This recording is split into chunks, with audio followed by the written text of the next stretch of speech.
Hello and welcome to this very special video. I want to bring together some of our highlights from the channel. I will guide you through some of my personal favorite videos and episodes, celebrating New Year's Eve, an evening with ABBA and company. So sit back and enjoy.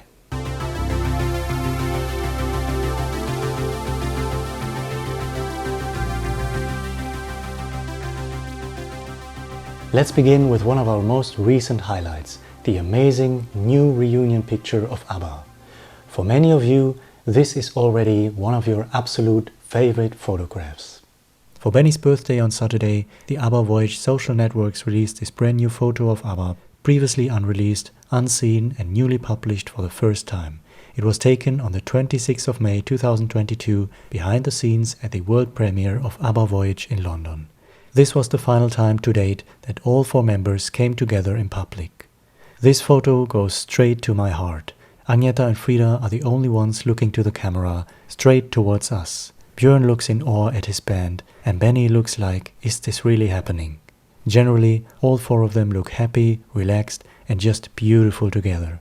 This is a moment that brings us right back to those gorgeous photos from back in the day of ABBA side by side and arm in arm. But we have so much more context to this brand new photograph.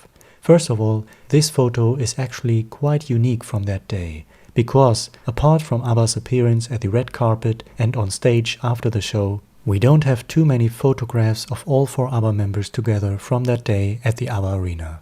The only other two I can think of is this black and white photo of ABBA backstage together with people from Universal, and this picture in front of the ABBA Arena at night, the only one in color. This one was obviously taken towards the end of the evening after the show happened and just before ABBA would leave the arena. This moment was actually captured on film on a beautiful video from Voytopia on YouTube. But now it would be interesting to know when exactly the two pictures in black and white were taken. First off, what makes it all a bit more harder is the fact that when the show was over in the evening, it was still quite bright outside. So let's look at the clues we have. When ABBA arrived at the arena for the red carpet, Agneta and Frida are wearing white cloaks over their dresses. They don't wear them on stage when they bow out. On this photo from inside the backstage building, Agneta is wearing the cloak over her white dress, but Frida doesn't. The lights in the room are lit and the background looks like it is dark outside. It's always a bit harder to tell with black and white photos. Generally speaking, on this photo inside, ABBA look more serious, maybe more tensed. Was this taken before the show, when ABBA arrived, or was it taken in the evening, before ABBA left? On the new photo, it obviously looks very bright. They all look joyful and relaxed, and, like on stage after the show, both Agneta and Frida are not wearing their cloaks. Was this taken right after the show? Finally, we have the most fascinating context to this very moment. At the end of last year, the social networks of ABBA Voyage posted a video montage of highlight clips from 2022. And there was one brief moment we hadn't seen before, a moment that we spotted and talked about, ABBA walking together arm in arm. This is exactly that moment from backstage, the moment from this new, beautiful reunion photo of ABBA. I love how we have all these bits and pieces of moments and evidence spread out that we can collect and piece together like a big puzzle. Who knows if more surprises are coming up. If you ask me, this is one of the best photos of ABBA together. It gives me so much joy. When I started with this channel, it was long before we had any idea that ABBA was actually ready with an entire new album. I released my very first video in early 2021 on the 27th of May. If that date sounds familiar to you, it is a complete coincidence, because it was only 1 year later, exactly to the date, that I would find myself in London in front of a newly built arena by ABBA for ABBA. I was lucky to be at the world premiere of ABBA's brand new Voyage show. It just so happened that this was the very same date when I released my first video 1 year before. How strange is that? The trip to London was one of my greatest highlights. I could feel all of your emotions too. Let's go back in time to experience it all over again.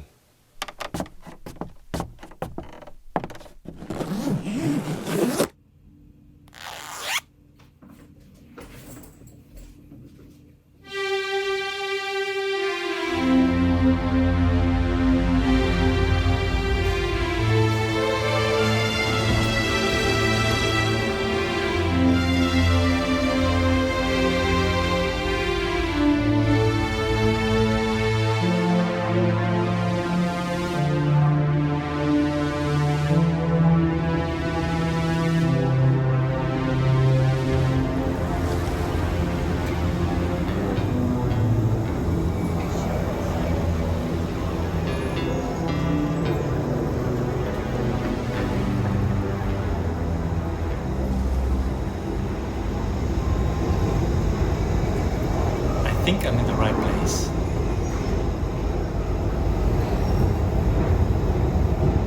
Oh yes, I am.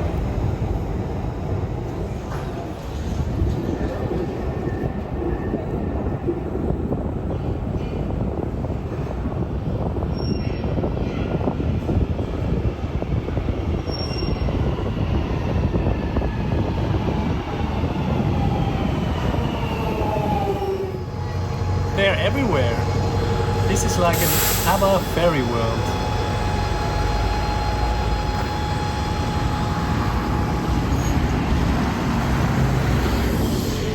I'm on my way to the hotel now, and then I'm going to check out the ABBA arena. Folks, I'm going to an ABBA concert tomorrow evening.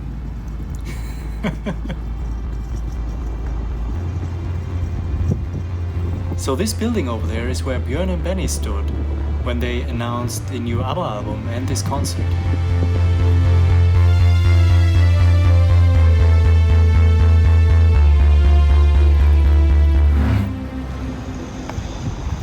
Oh my god, this is so big in person. It doesn't look so big on photos or videos, but if you are standing in front of the arena, it is huge. It's incredible. It really is.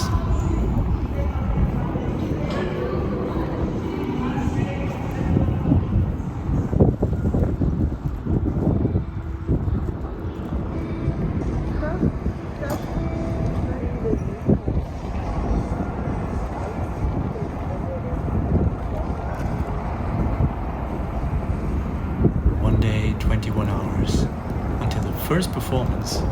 But tomorrow is the big world premiere. See you then.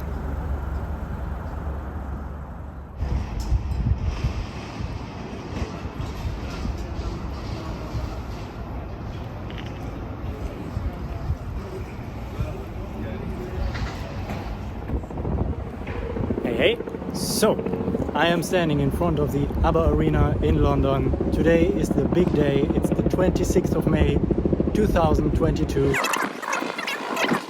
I have to go in very soon. Take care.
just saw this behind me, and I wonder, could it be?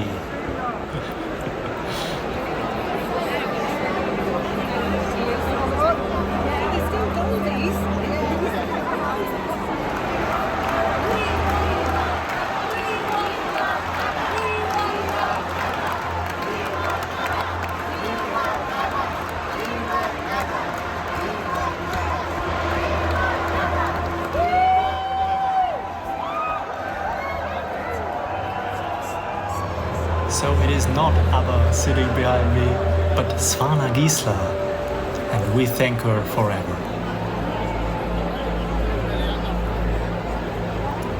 And somewhere in this crowd there's ABBA, so close but yet so far away too.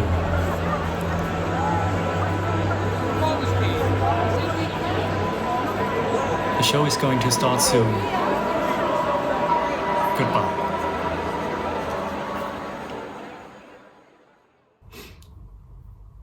Hey, so last night was full of dignity, elegance, it was classy, and it was full of tenderness. And now I really know what magic is. These first impressions will be spoiler-free. I will not go into details about songs or anything. That will follow later, and I'm sure if you want to, you can look it up anywhere else. I will give you my overall general feeling of last night. So when you enter the arena, it really is like stepping into another dimension. There are polar lights, it's wintry with snowflakes, you have soothing music, and I was front row, directly in front of the stage. And one of the most remarkable things about last night was the atmosphere. It was unbelievable. You wouldn't believe. These people were already, full of energy, even long before the concert show started. And I was also impressed by the variety of people. There were older people, younger people like myself, and even younger people, boys and girls, and they were screaming their heart out, even before the concert started. And when it started, the opening of this show, it gave me goosebumps from head to toe, something in this extent I never experienced. Oh my God. And the show in general is purely ABBA. And what I mean by that is, it's not a typical ABBA concert. It really isn't. The avatars are avatars. They are not real people, of course. But very often I had to look several times because I was so stunned. Benny's piano, Björn's guitar, they looked so real. The hair and the costumes, their movements very often looked real. It is dimensional. It really is.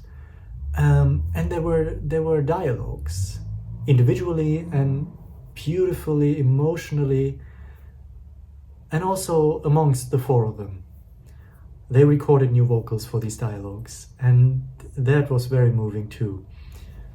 In this tour program, they wrote that this is a little strange, but hopefully enjoyable concert experience. Signed by ABBA. And that's what it really is. It is strange, but in the most positive way. It's like so typical ABBA and typically Swedish, because there are things that you can't really explain. You don't really know the meaning of them, but they are there, and you wouldn't expect them to be there. And it's also like there is so much variation in this show. So not one song, not one performance is like the other. And there are things you don't expect, and all of that combined, that's magical. I've never experienced a show like that, as I said, you cannot compare this with a real concert. This is something else, something very special. And I just thought we are not worthy of experiencing such beauty and so much love that they give us. And I realize all of this is a fairy tale, and now ABBA has a happy end. That was my first impression last night, and I couldn't be more thrilled to see this show a second time tonight. And all of my gratitude goes out to Volker. You are in my heart, really, for this gesture of kindness. And I will keep you updated. As I said, there might be a more detailed review coming soon, but there will also be a little travel documentary of this trip coming very soon. Some of you were not here last night, but I could really feel you there. I really could. From those lovely comments that you gave me, I want to thank you. Be blessed. See you very soon. One of my biggest favorite videos is a 20-minute trip back to 1975, when ABBA went on their first European concert tour. There is something really special about that time. When ABBA won the Eurovision Song Contest in 1974 with Waterloo, they would be known in all of Europe. So it was time to tour through all of Europe. Or was it? Well, they did anyway, and they cancelled all their scheduled folk park concerts for that. It wasn't a charming move in the eyes of Swedish folk park managers, and on top of that, this European tour would be shaped by contrasting reactions in many ways. Let's explore this fascinating chapter in ABBA's story, the first tour under their new name ABBA.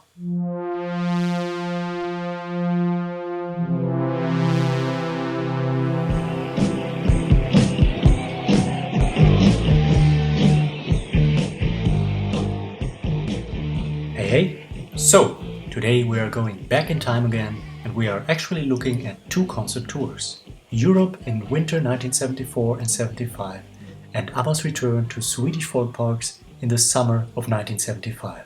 We will be talking about the fascinating song selections, also in context with ABBA's following tours, about some magical memories from behind the scenes, and how the reception would shape ABBA's future.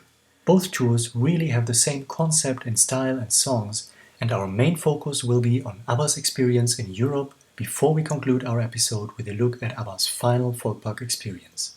The European tour started on the 17th of November 1974, and for the next 2 weeks it would bring them through Denmark, Austria, and no less than 7 concerts in Germany.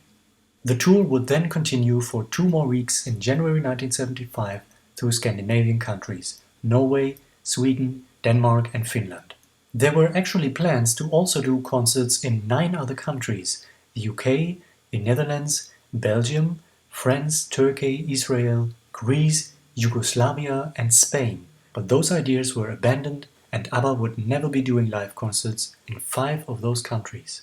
It was remarkable enough that they would do concerts outside of Scandinavia, and here's the simple reason: at that time ABBA had only released 1 more single after Waterloo, which was Honey Honey.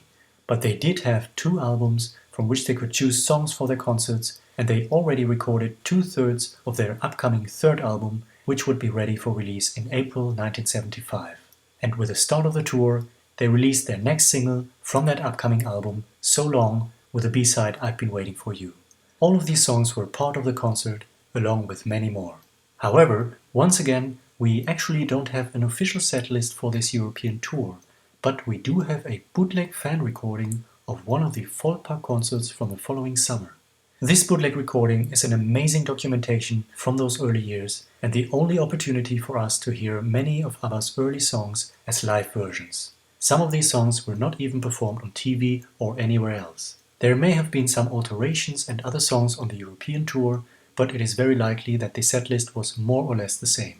So before we take a look into the sequence based on this bootleg recording, let's do it chronologically and go through ABBA's first 3 albums to see which songs they picked for the concerts. From Ring Ring, they chose the title track, which is not included in the bootleg recording, but which was advertised on posters and mentioned in reviews. They also performed He Is Your Brother and Rock and Roll Band. This was the last time they would choose any song from their first album for a concert tour, except for He Is Your Brother, which was retained for their 1977 tour through Europe and Australia, and which even made it as far as 1979, not for that year's concert tour, but when they performed the song as part of the Concert for UNICEF with other artists. From their second album Waterloo, they chose 7 songs, the first 4 tracks from the album, as well as Honey Honey, Watch Out and Gonna Sing You My Love Song. Only 2 of those would make it to 1977, and Waterloo was the only song from ABBA's first 2 albums to make it as far as their 1979 concert tour. And finally, if you had been in the audience in one of those concerts, you would not only have been treated with the A and B side of ABBA's most recent single, but 3 brand new songs which were never heard before at all. Hey Hey Helen, Rock Me and Intermezzo No. 1. All of these songs would be released on ABBA's upcoming self-titled 3rd album, and they would all be performed in 1977 as well, except for Hey Hey Helen. Curiously, the only 2 other songs ready by that time, already recorded in the studio, were SOS and Man in the Middle, but those would first be released in April 1975 on the album and as a single. SOS was then added for their Folk Park tour in the summer, along with their then latest single I Do, I Do, I Do, I Do, I Do. These 2 songs were also included in their 1977 concerts, but in 1979 and 1980, from ABBA's 3rd album, only SOS made it into the setlist, along with the lesser-known tracks Rock Me and Intermezzo No. 1, which in my opinion both work so well in concert. If we take a look into the bootleg recording again, we get an idea of the sequence of all of those songs. The opening song was Hey Hey Helen, an amazing first track with a long drum introduction lasting for almost 1 minute. We do get an idea of how they visually performed this song when we take a look into the one and only TV performance of Hey Hey Helen from Don Kirshner's rock concert in America, where they even performed in their original tour costumes. For the concerts, judging from our bootleg recording, we also have Frida on lead vocals for Rock and Roll Band, which is an amazing live performance full of energy. Frida and the band give it their all, and in my very own opinion, they finally make this song work as good as possible.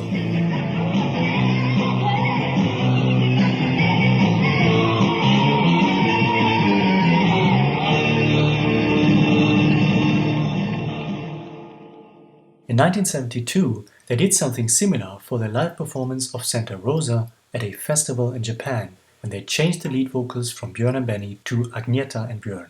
And for the performance of SOS on these Folk Park tours, at least on this very bootleg recording, Frida sings lead vocals on the 2nd verse. And with this song selection, these concerts really reflect the variety of their first 3 albums and the variety of styles that ABBA was exploring during this period.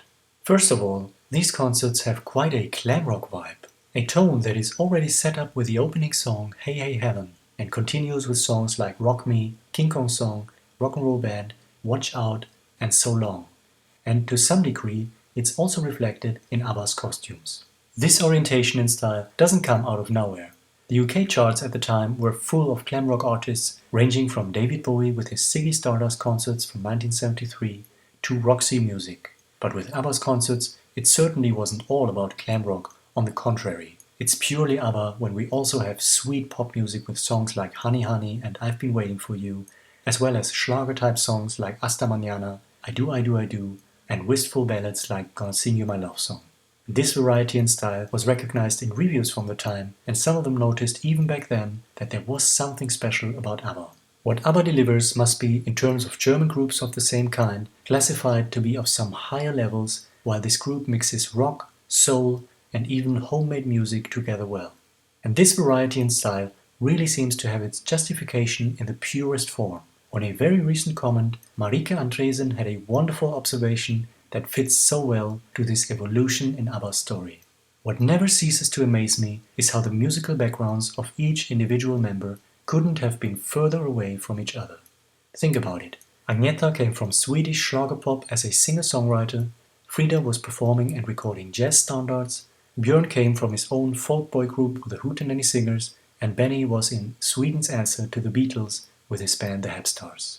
When you put these four musical genres next to each other, I don't think anyone could have guessed back in the day that these four, who were so successful in their own right in such vastly different styles, would mesh so beautifully to create one glorious, unique foursome called ABBA. A most wonderful observation, which only goes to show that it's all a natural progression. And to make it even more complete, there couldn't have been any other musicians to join ABBA on this tour than a band called the Beat Makers. And they were not only ABBA's backing band for this tour. For the one and only time in ABBA's concert history, they actually had an opening act. The Beat Makers was a six-piece band of Swedish and Polish musicians, and their opening part was described as rock music with some jazz elements. On reviews at the time, they were sometimes named on par with ABBA, which seems a bit odd, but we should remember that ABBA really was a brand new group as well, especially for the international audience. Now, before we go deeper into those fascinating reviews for ABBA's European tour, let's take a look into a very special perspective. For that, we need to travel to early November 1974 into the auditorium of a school in Sollentuna outside of Stockholm, where some magical stories happened. Here, ABBA rented the auditorium to rehearse for 2 weeks for their tour of Europe. Just this setting alone gives us an idea of how grounded and approachable they were. One day, they were standing in the cafeteria line amongst the students of the school. ABBA was famous, but not near the superstar status they would achieve later on. The Swedish media couldn't care less what they were doing, and they didn't need any security or fences. And there was one lucky boy whose father happened to be the principal of that school, so this boy got to witness ABBA's rehearsals every single day. Every day after school, I took the bus to my father's school. He would let me into the projector room in the back of the auditorium. There, in the dark, so I wouldn't get noticed, I sat for hours watching my idols rehearsing. Just imagine, folks, watching ABBA during live rehearsals every day after school for hours for 2 whole weeks. That must be the most unforgettable time of your life. The excitement alone every day in school, waiting for that school day to end, so you get to see ABBA again. Wow. This boy also must have been one of the very first people ever outside of ABBA and their band who got to hear brand new songs like Hey Hey Helen and I've Been Waiting for You. And one day, when he saw Agneta going into the restrooms outside of the auditorium, he waited for her to come out. When she came out, he asked her for an autograph, and she was very sweet and asked him if he would like to meet the others as well. So this lucky boy got to enter the auditorium rehearsal hall to talk to ABBA. Björn and Benny seemed a little annoyed, he says, since they were actually working, but he got all of their autographs. And speaking of upset ABBA members and arguments, this young fan also reports that there were many arguments during rehearsals, with Frida storming out after disagreeing with Benny, Agneta singing out of key and getting bad looks from Björn, and so forth. And all of this is the fascinating stuff that we usually don't get to see or hear from, and it only shows the hard work behind these shows and the music to make us happy in the end. And beside this lucky son of the school's principal, at the end of rehearsals, an entire group of students was lucky when ABBA gave a free concert. Our hero of this story was sneaked in through the stage door by his father and ended up in the first row, centimeters away from the performance. And after the concert, Benny and Agneta were still around, and again, the principal of the school knocked on the stage door, so his son got to talk to Agneta and Benny one last time. Agneta asked him which songs he liked best, and Benny gave him sheet music for the Waterloo album, which they used during the concert. We would think that this rehearsal concert gives us an idea of the general audience of ABBA's actual concerts. However, this time the crowd was much more mixed and higher in age. There were mothers, fathers and people between 25 and 30 years of age. ABBA performed in small to average concert venues, music halls or convention centers with varying capacities between 1,000 to 3,000 people. Only the concert in Gothenburg had a capacity for 7,000 people, and it was in fact completely sold out. But that was a big exception, because as the fairly new group that ABBA was, with just a handful of international singles, not one concert was sold out. and some were even cancelled, with official explanations ranging from technical problems to TV duties, when it really was due to low ticket sales. This pertains to every concert outside of Scandinavia. The concerts in Denmark, Norway, Sweden and Finland were mostly or always completely sold out. And this contrast in ticket sales is also reflected in the variety of reviews for these concerts. Very often, those reviews were quite cynical. First of all, the sound of these concerts must have been very loud, and it was one of the things that is very often mentioned and criticized in reviews, and that even led to complaints. Already during school rehearsals, the teachers were measuring the sound, and it was 114 decibel. It was so loud that the teachers reported them and made a complaint to the Health Administration Board. The concert in Gothenburg was measured by the health department, and it was 100 decibels. Approved levels were between 80 and 90 decibels. And just to have an idea, the sound of 120 decibels is described as unbearably loud, as the absolute threshold of pain, and as very dangerous. The table for maximum exposure time shows us how long it is safe for someone to be exposed to different noise levels. For 100 decibels, it is 15 minutes, but going further up to 115 decibels, it's merely 28 seconds. Oh, what would we give to be at one of those concerts? However, extreme noise levels are not really uncommon for rock and pop concerts and are also found in discotheques. But of course, for the cynical critics, this was just what they've been waiting for, and the loud sound often seems to be the main focus of those reviews. It was described as being the sole surprise of these concerts, and that after all, success wasn't just about loudness. The concerts were criticized for the bad and too loud setup of the amplifiers and the awkward acoustics. If they ever were mentioning the music, it was described as heartfelt, entertaining music, but also as unambitious, as music that fits best for harvest festivals, and that it was a bit too poor for a concert. It is difficult to tell whether whistles at such a concert express enthusiasm or displeasure. I'm not quite sure if these reviews are really accurate of what those concerts were like. In fact, the cynicism in those words is quite obvious, if not blatant. In actuality, ABBA's PA system was high-tech and expensive, and their lighting equipment was exclusively imported from West Germany, which all made it the most ambitious tour anyone from Sweden had ever attempted. And when we take a look at other reviews, something that is often praised is the perfection of those shows. It is described as a tempo-filled, super professional stage show. It was praised for the visual execution of songs and hits, for how everything was tightly calculated, including movements and dance choreography. In fact, Agneta and Frida rehearsed their choreography 2 hours every day for 2 months with choreographer Graham Tainton, which again gives us an idea of just how hard and professional they were working.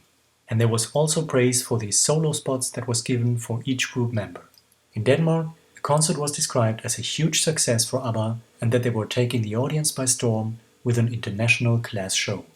The shows were generally described as light-hearted, funny and colorful, as a cute bubble world, which is already reflected in the visual presentation. There were soap bubbles floating through the air, and ABBA's wardrobe was praised as fairy tale costumes, which then turned into sexy clothes when even Björn and Benny went topless in the second half of the concerts. It was described as pure fun, as a convincing concert in which the 2 female singers of the group were a class of their own. It's fascinating to see that with all the cynics, there were some people who already recognized what it all comes down to with ABBA. They described it as a concentrated, friendly and peaceful arts and crafts, and that saying anything bad is not possible. And here is one review that really nails what, for me, ABBA is all about. The show was really swinging, the stage was full of action, sex, professional entertainment that makes you happy and your heart beating. I really feel alive. This is what music should always be. It gives me energy. There was a very recent Spanish comment on one of my videos from Sofia Tejo, and again it fits so well with these thoughts. ABBA was a space of freedom for my imagination as a child. My country was under a dark dictatorship, and of the few things I could see on TV, these smiling people with colorful clothes, with sounds that I could immerse myself in, helped me a lot to trust in a better life. Fortunately, my parents bought me their records. From Chile with Love and Gratitude, a big hug. This is really beautiful. Thank you so much for this. And it really goes back to those 1975 concerts, this colorful, fun world of ABBA, and it makes me wish even more if only we had a documentation of this period. Well, we haven't, but we almost got one. And this brings us to the final chapter of this story, ABBA's return to Swedish folkparks in the summer of 1975. As I said in the beginning, these concerts seem to have been more or less identical to the European tour. In June and July, they did 14 concerts over the course of 2 weeks. This is very different to their folkpark tour from 2 years before, where they had 80 concerts in 3 months. Now they needed time to focus even more on songwriting and studio recordings, as well as doing promotion on television around the world. And one of those TV programs almost could have been a documentary of this folkpark tour. Swedish TV was actually proposed to tape the shows for a documentary, but they declined. We don't really know why, and there isn't too much information about this, but I can think of 2 reasons. First of all, the cultural climate in Sweden at the time in regards to ABBA was actually quite averse, if not even hostile. Swedish people were generally fond of ABBA, but there was a dominant musical movement in Sweden called prog, which means progressivism, the progress to improve civilization, and it was anti-commercial and political, the complete opposite of ABBA. And this movement really colored the perception of many institutions, and Swedish radio and TV was one of them. When ABBA won the Eurovision Song Contest in 1974 and brought the show to Sweden in the following year, it actually led to riots and protests, and in 1976 Sweden didn't even participate in Eurovision because of that. So why should they spend even more time, effort and money for a tour documentary on a group that was already commercial and successful on top of that? And secondly, I mentioned it in the beginning, when ABBA cancelled all of their scheduled folkpark concerts through Sweden in 1974, again because of Eurovision and ABBA's strive to go international, I think that didn't make things any better. It is actually quite a wonder that we got wonderful Swedish programs like ABBA Dabba Doo in 1976 and the ABBA in Concert TV special, but a documentary of ABBA's folkpark tours in 1975 was just completely out of any realm of possibilities. However, a few months after the tour, we actually got a documentary that showed ABBA in the studio recording Dancing Queen. This program was about their manager Stig Andersson, and it was full of cynicism. Around this time, across the globe and down under, ABBA's brand new music video for Mamma Mia was shown, and something happened that no one expected. The following year, ABBA had no choice but to visit Australia in person to appease hunger of the massive amount of new fans. And another year later, they returned to Australia for their very first world tour. And this time, we got a documentary alright, full of euphoria. On this channel, we've gone on trips to many ABBA locations in and around Stockholm. Just this year, we have been to the famous park bench from Greatest Hits. We have also visited the car and hotel from ABBA's third album, as well as the helicopter airfield from Arrival, and filming locations for ABBA's music videos, including Head Over Heels. Now, I want to go back to see the filming locations of Summer Night City and Bang a Boomerang.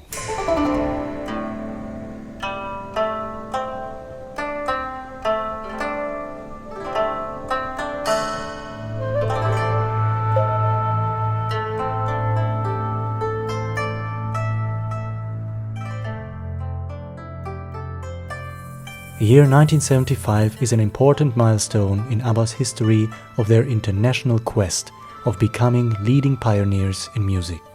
1 year after their breakthrough on Eurovision with Waterloo, ABBA was ready with their third studio album, ABBA.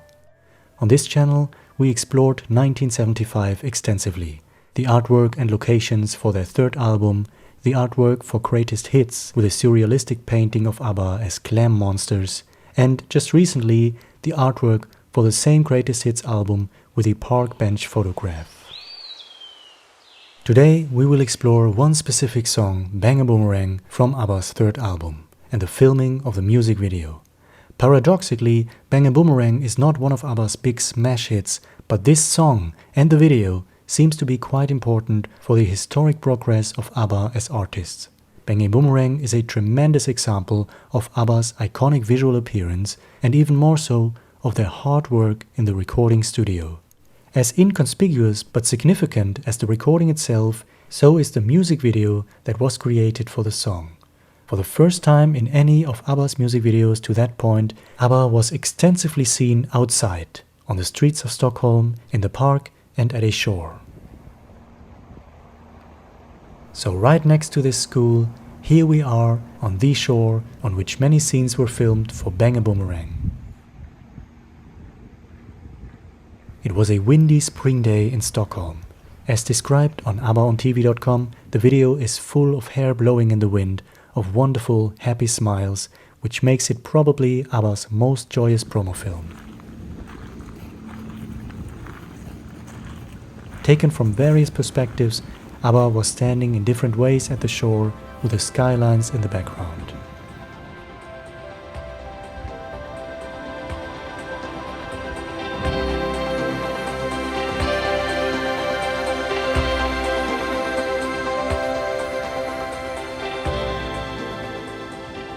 You can also recognize this meadow right at the shore on which ABBA was standing.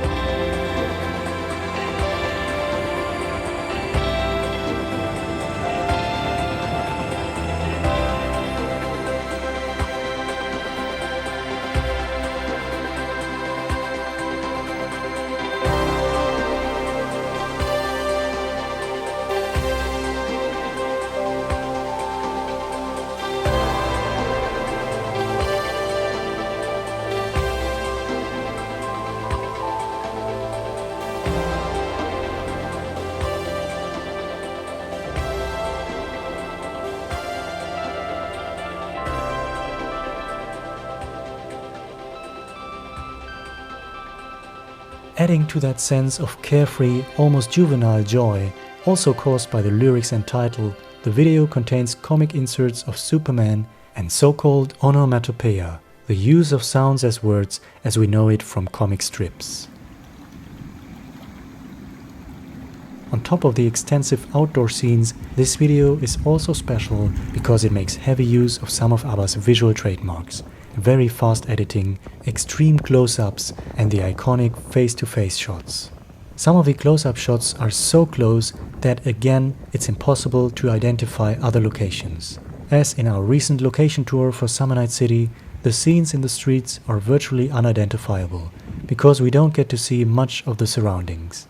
If anyone knows where the street scenes took place in Stockholm, please let us know in the comments below.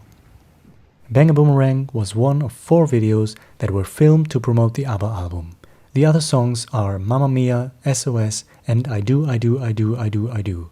All videos feature ABBA's iconic visual trademarks, and it was those videos which were seen by Australia and in turn caught the attention of the UK.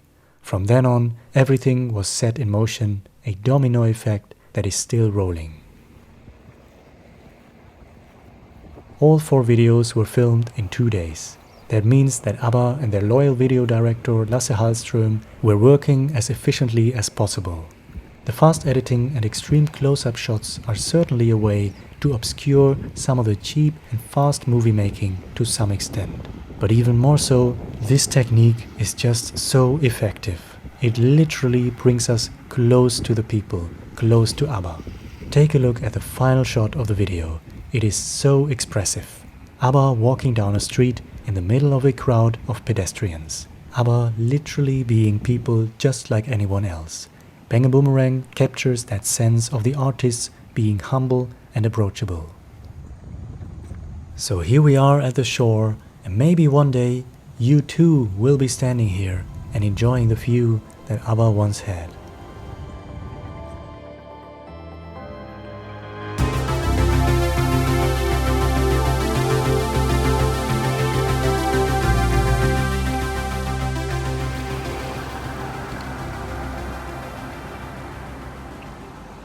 Here we are at Nybroviken, which is a small bay in central Stockholm. As so often, this area has changed since then, but as far as I can tell, this is where ABBA entered or left Benny's then new boat in 1978 for the filming of scenes of their newest music video, Summer Night City. The filming took place at the end of August 1978. Before we go on that boat trip with Agneta and Frida, let's explore the street scenes. The scene of Frida and Benny was filmed right across this bay. We just have to turn around. That's the street where Frida and Benny came walking down. In the video, it looks slightly different, especially that building in the background is much bigger. It definitely is the same building, so I was quite irritated to see how far away it actually is. I can only explain it by distortion of camera angles and setups. I was looking through every possible street and corner in this area, and this is the only spot that really matches the rest of the scenery, with a railing and with Frida and Benny approaching it by walking down the street. This location is also mentioned in every source, including the ABBA Guide to Stockholm. So unless I got something completely wrong, this is it. Unfortunately, with the rest of the street locations, it doesn't get easier. In another scene, Frida and Benny are walking down a street which could virtually be any street. The camera angle is obscured to the left side and we don't really see any surroundings. There is one photograph that may have been taken around that moment. We see the boat and the Nordic Museum in the background. According to the ABBA Guide, this picture was taken at Strandvägen. However, wherever you are in that street, you don't see the museum from this side. So this scene may still have been filmed from somewhere around the bay, because this is, to my knowledge, the only side from which you see the museum exactly like that on the photograph. But once again, the museum in the background on the photo is much bigger.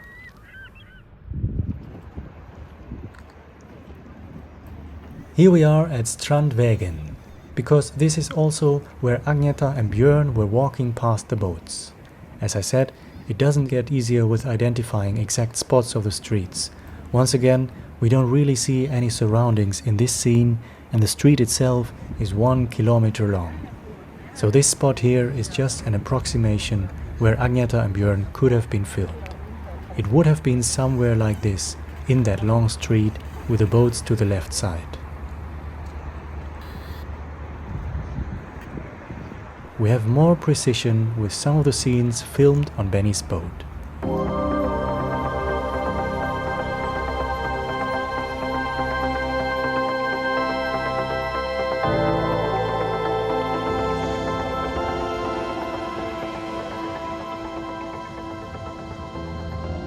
Most of them were filmed in this harbor with the royal palace in the background.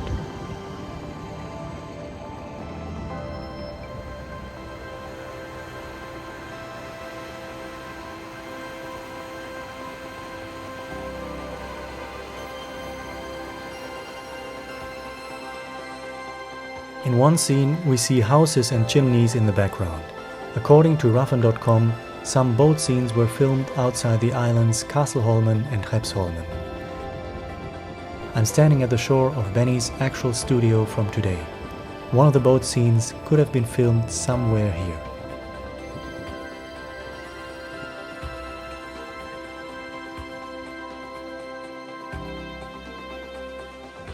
The disco nightclub scenes were actually filmed in a studio at a recreation at Europa Film Studios in Stockholm.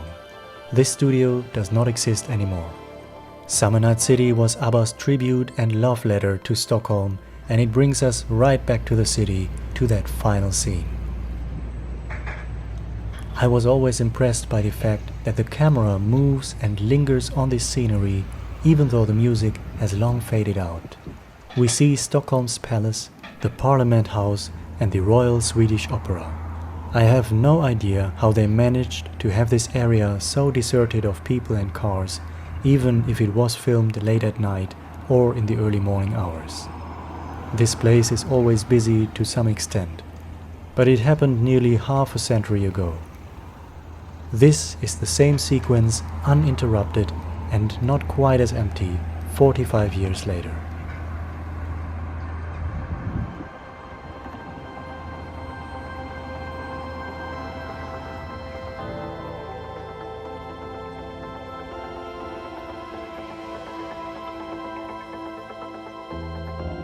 And this is our tribute to Summer Night City, the song and the music video.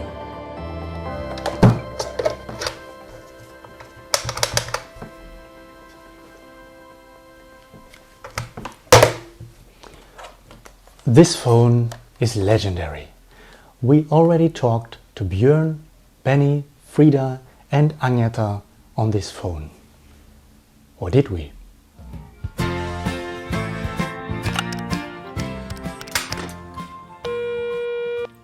Hello. Hello, this is Bobby's brother. Hello, brother. So we wish you, dear Frida, a very happy birthday. Oh, is that already? Oh my God. I forget them nowadays. It is, and we're celebrating it today, and also that ABBA breaks all records with Voyage, and we will be talking about Frida's new interview. Take care, Frida. Bye bye. I just need to type it in for the title of my video, so if you could please give me the number again. Jesus Christ, 75. 75 years. Yes. Thank you, Benny. Yeah, fine. Alright, take care. So Agneta, I know you don't like my food, but it's your birthday. I like your food. Okay, I will send you my cake and I wish you a very happy birthday. Thank you, love. Okay, I will give her that call now. Hello, this is Agneta of ABBA. Hello Agneta, this is Bobby's brother.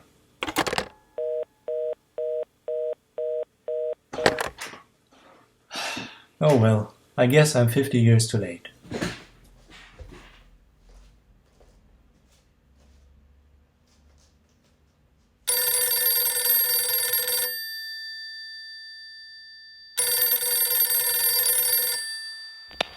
Please leave your message after the tone.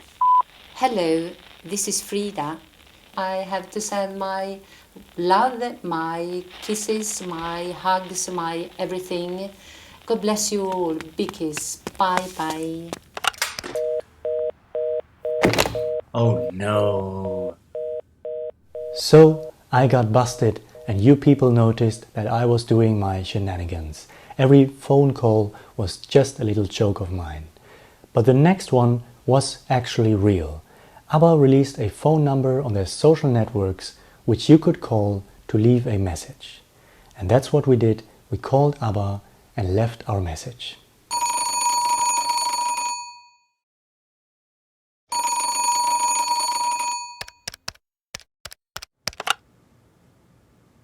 Hello, this is Benny Anderson on the ABBA phone. Please leave a message. Hello Benny, hello dear ABBA. I'm calling you to leave my gratitude, and I think I'm speaking for a lot of people. The meaning you have for so many of us, with your music and with everything you share. We carry you with us through all our lives. I'm almost 30 years old, and some of us I know that are 50 years, even 80 years and older. And we've been loving you since we were little kids. So when the news came that you are returning with new music, that was the best news we've had in 40 years. You mean so much to so many people. This is from Bobby's brother and all of the fans. You are so loved.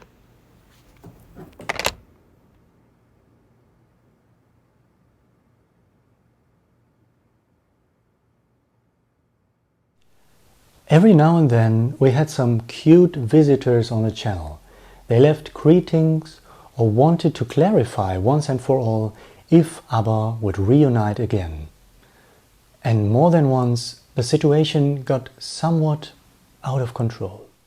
Previously on Bobby's Bears. Now you've seen the reaction though, do you think there could be more? We're doing something after 40 years. We make an album, we make this, we build an arena, and you ask, will there be more? No. How sad.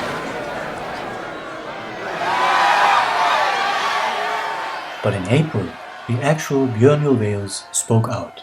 Voyage, the album was the last you'll ever hear from us.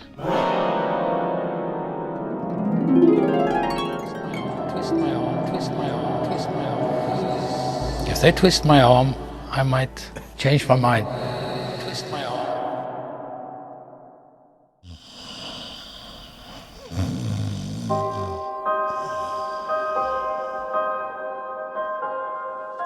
You bad boy!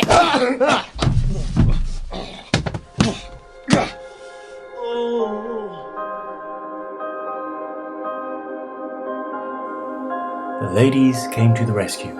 Benny's arms were twisted.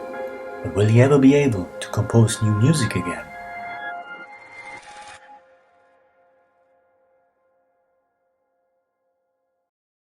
Hello, I'm the first B. My first name is the same as the famous tennis player Bjorn Borg. Hello, I'm Agneta. You can say Agneta or you can say Anna. And here's the next B.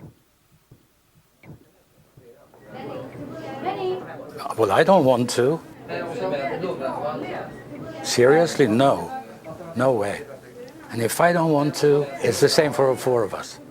Hello, my name is Anne-Frid, the last day in ABBA. It's quite easy to keep the group together. No. So, even to send me a greeting for 15,000 subscribers, there seems to be a slight difference of opinion. But that's what we have our female warriors for.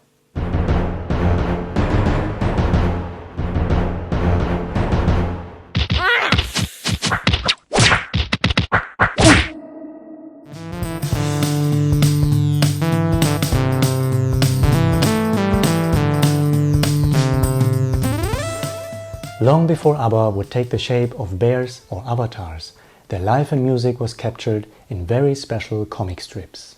Here is our episode about ABBA the comics.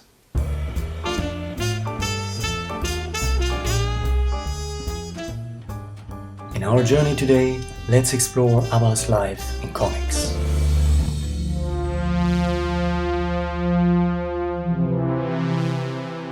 Hey, so in 1977, ABBA came alive as comic characters. The Swedish newspaper Expressen released a comic strip series in 21 parts.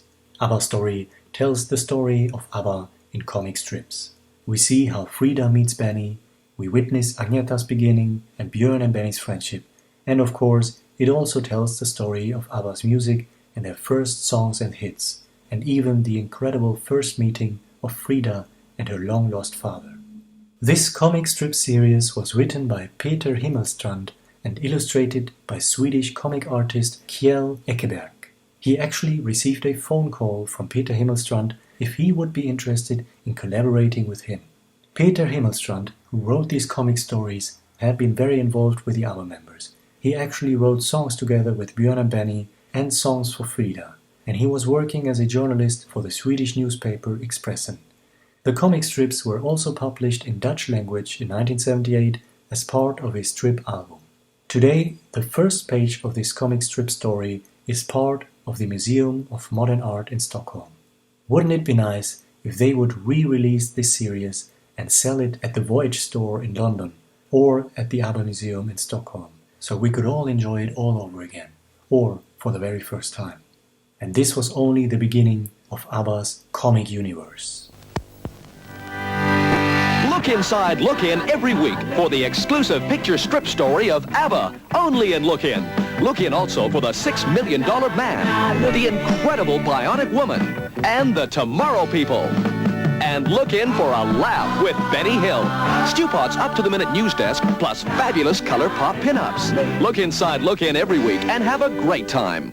Starting in March 1977 and running for 1 year until March 1978, the UK children's magazine Look In featured comic stories of ABBA in the magazine's famous picture strips. The cover of this magazine also featured paintings of artists, and ABBA was frequently featured over the years. These paintings were done by Italian artist Arnaldo Puzzo, who also designed posters for movies in the 1960s.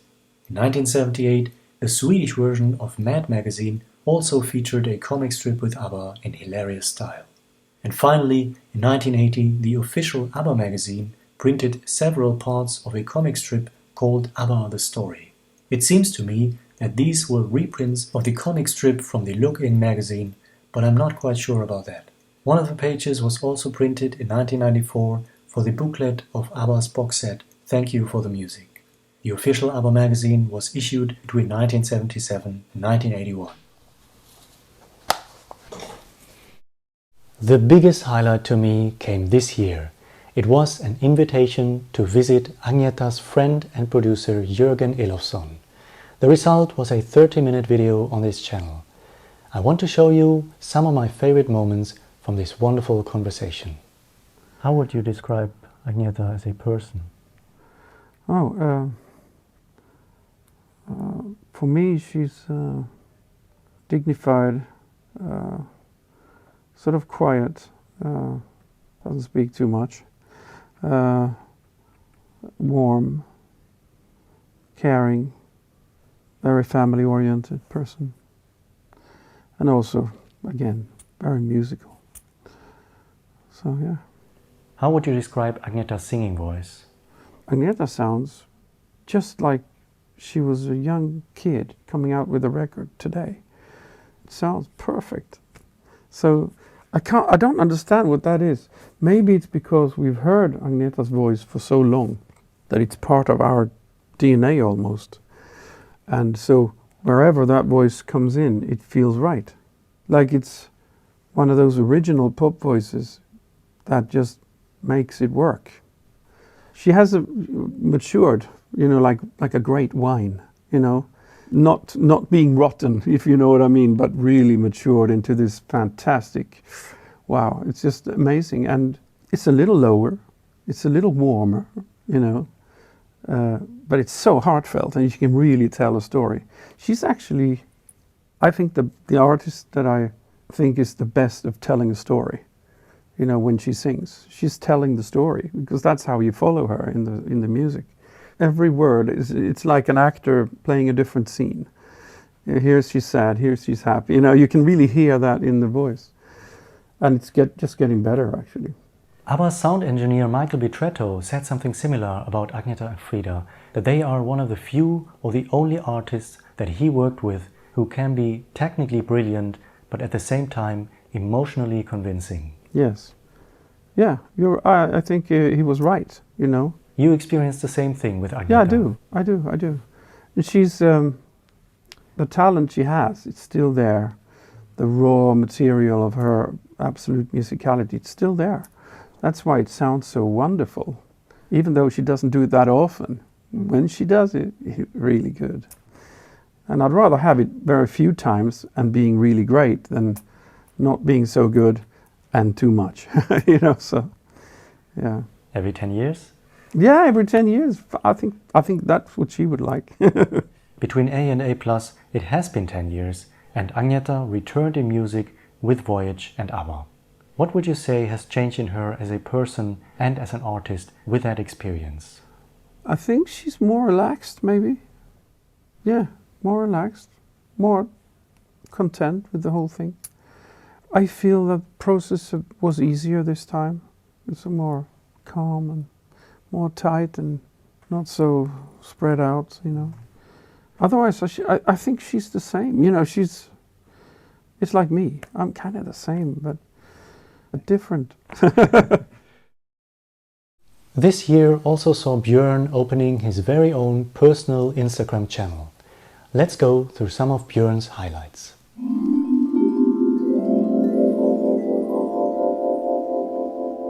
Last week we talked about Björn's brand new official Instagram channel, the one and only. And by now I realize that he is keeping us informed about all kind of activities almost on a daily basis. So much so that we can really put together a diary chronicle. So let's see what Björn was up to since last week. On Tuesday and Wednesday he was in Cologne, Germany. Already last week I suspected that it might be Björn's partner who initiated his brand new Instagram and who is giving us these exclusive insights. I now learned from an article that Björn's surprise appearance in Cologne, Germany after the cinema screening of ABBA the movie was actually the idea of his partner Christina Saas.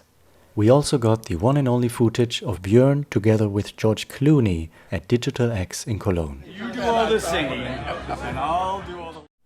On Thursday last week, Björn was in London for a gala performance of Mamma Mia the Party. He was introducing new cast member Anthony Costa, doing TV promotion with him, and even surprising 2 longtime ABBA fans for a special backstage meeting. We got to meet Bjorn. Bjorn, yes. On Sunday, Björn had the day off and enjoyed a beautiful kayak trip on what he called the last days of summer. And this week, we got another insight into Björn's activities of his private life. He was pictured in nature again, this time picking mushrooms. I must say, I really love these brand new insights and all of the variety. I think for the first time ever, we get an even better understanding of how Björn lives his days. He was back to business yesterday and returned to Mamma Mia the Party, this time for a press event in Stockholm to announce that the show will come back to Stockholm in spring next year.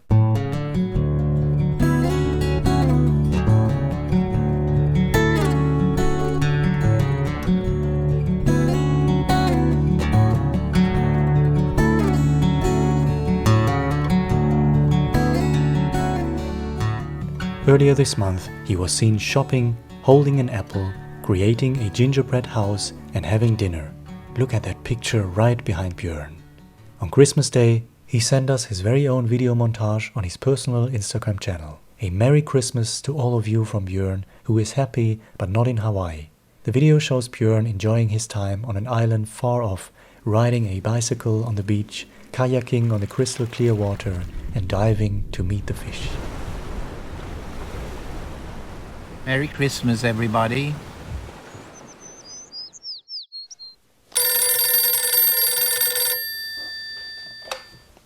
Hello? ABBA. Hello. Well, it's a very bad timing right now. In 1983, long before Mamma Mia, a musical was released for Christmas time, celebrating the music of ABBA. Even Frida was part of it. Although this is somewhat historic within ABBA's legacy, 40 years later, it seems to me that this project hasn't survived in too many memories. Today, I want to explore ABBA Cadabra. What is it and why did it fail to leave more significance?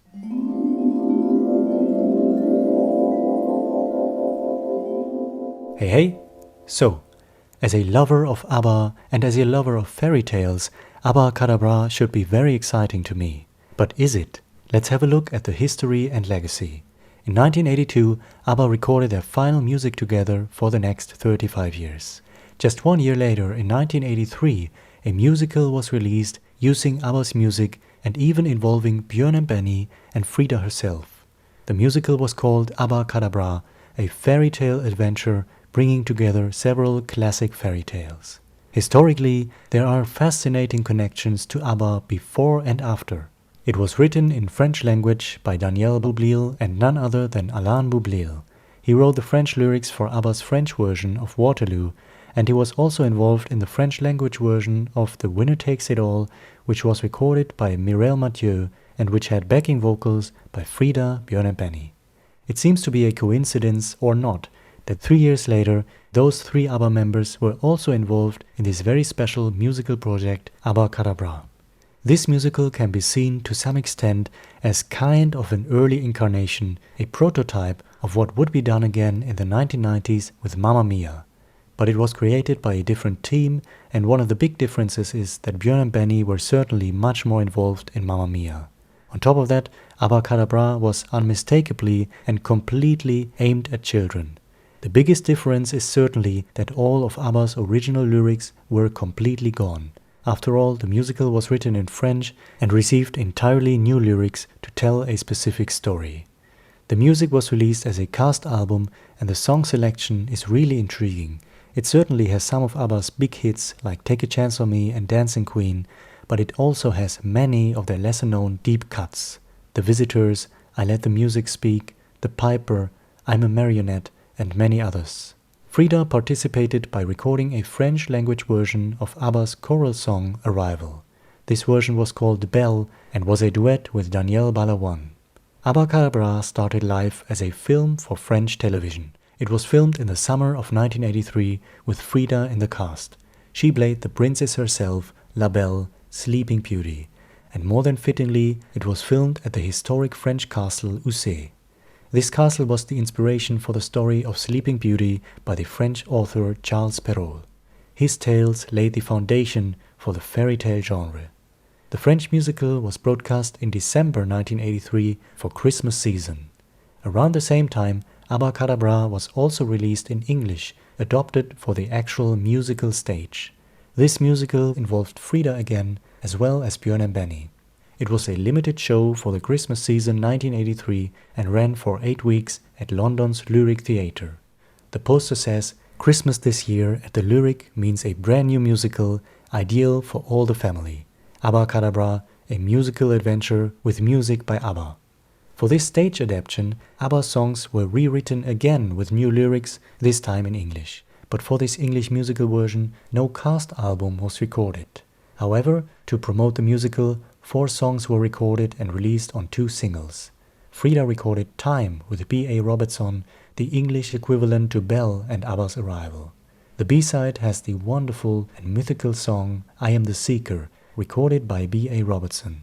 This song was written by Björn and Benny and was actually an abandoned recording from ABBA. They recorded a demo version in 1981 during early sessions for the Visitors.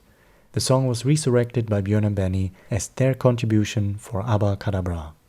The second single contains Like an Image Passing By, new lyrics written by Björn to the music of ABBA's song My Love My Life and performed by Elaine Paige. The B-side was When Dreamers Closed Their Eyes, the musical version for ABBA's Like an Angel Passing Through My Room. I must say the selection of songs, especially for these singles, is really intriguing. I really enjoy these recordings. And for me, these 4 recordings and Frida's Bell are certainly the highlight of the Abacadabra project. The 2 English singles were produced and arranged by Mike Batt, who wrote the music for the beautiful animated film Watership Down, including the song Bright Eyes, recorded by Art Garfunkel. Elaine Paige also played in the English stage adaptation of Abacadabra. It just so happens that she would become one of the stars of Björn and Benny's own musical Chess, which was in development around the same time. In fact, all of the artists from those 2 English singles played in the actual musical Abacadabra at the London Lyric Theatre, except for Frida. But Frida attended the premiere in December 1983. The following year, she made another final contribution to the project. On a second cast album in French, Frida recorded some beautiful operatic backing vocals for one of the original songs. Her backing vocals remind me a bit of her dramatic vocals in Money Money Money. Frida also made music videos for the songs Belle and Time, and she appeared on French and UK television with performances and interviews. Abacadabra basically gave us some of those rare moments when 3 ABBA members reunited after 1982, when Björn and Benny promoted their musical Chess and happened to be on the same show with Frida. They would cross paths again when Frida recorded and promoted her solo album Shine. The final life of Abacadabra came in 1985 when it was adopted for 2 more TV films in the Netherlands and in Portugal. Both productions also received cast albums in their specific language. Amongst the cast of the Dutch film and album were the 2 singers Bonnie St. Clair and Josie Houbé. They kind of have a cult following within ABBA fan circles, because in the same year Bonnie and José recorded and released an entire album with ABBA songs in Dutch language. And again, most of these recordings are based on ABBA's lesser-known songs. So with all my love for ABBA and fairy tales, and with all the foreshadowing for the much more successful musical Mamma Mia, why did Abacadabra fail to make more impact and is almost forgotten today? Firstly, I don't think this project was conceived to be a smash hit in the first place. It was done in celebration of and tribute to ABBA's 10-year career at the time, and it was aimed at children. ABBA's popularity with the masses was fading in the 1980s, and someone wrote that the public was just not ready for this kind of nostalgic celebration of ABBA's music. Furthermore, Abacadabra was not widely published for an international market in English language, but only for a limited number of countries. The English stage adaptation was a limited run and the only production that did not receive a full-length album. Most crucially, I think, is the fact that it doesn't have ABBA's lyrics, which are such an important part of their music after all. On top of that, being a TV production and aimed at children, the production value is very low-key. In my estimation, that also goes for the production of the actual music. It's simply done for the eyes and ears of children, and without wanting to talk it down, that's just how it looks and sounds. I really like the idea of mixing ABBA's music with fairy tales. The concept is great. I just personally wished it was done with a more high-quality production, more elegant and timeless. I think the concept would also even work terrifically as an animated film. These days we are celebrating the 40th anniversary of ABBA Cadabra. It was a curious and interesting exploration for me to bring together the gist of this almost forgotten chapter, and I hope you enjoyed this video as well. One of my favorite episodes came this year in the autumn, but not too many people have seen it. I want to give it another chance, because this brings us back to Björn's time before ABBA, celebrating 60 years of Sweden's hootenanny singers.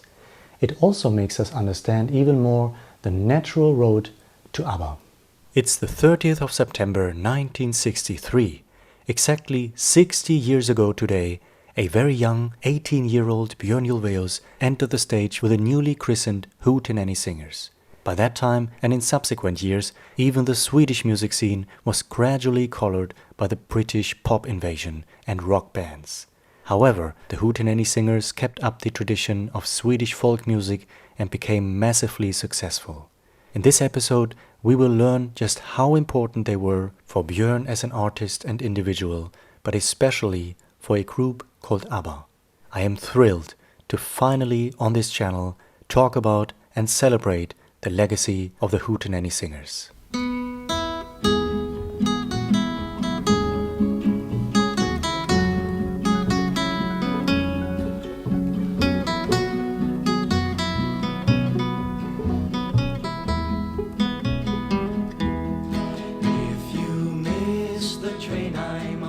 Hey, so, as a young teenager, Björn had a great interest in poetry and writing poems, as well as playing music, all kind of genres, as long as he could play music. Already early on, he developed a passion for creating musical arrangements, developing the structure of songs and layers of harmony parts. Two people were very important for setting the foundation for Björn to actually enter the music business. His best friend, Tony Root, got the chance to be in a skiffle band, but he would only do it under one condition: if his friend Björn was to join as well. And so, both of them became part of a group that would evolve into the hootenanny singers.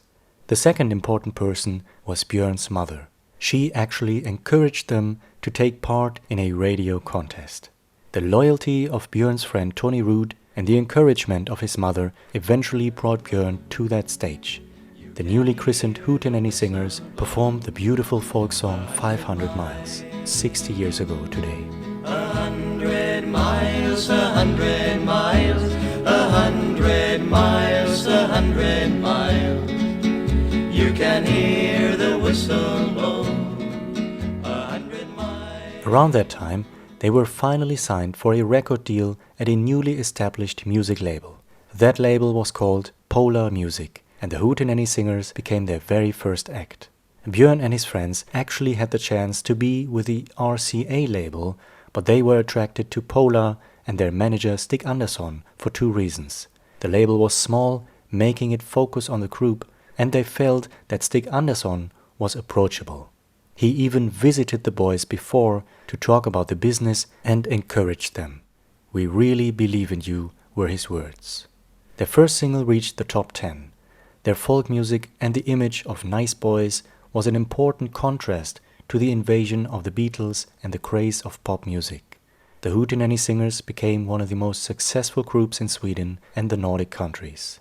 In their first year, 1964, they played more than 150 concerts, as they would every year, filled with radio and TV appearances, and they even participated in their first feature film comedy. That my hands was cold.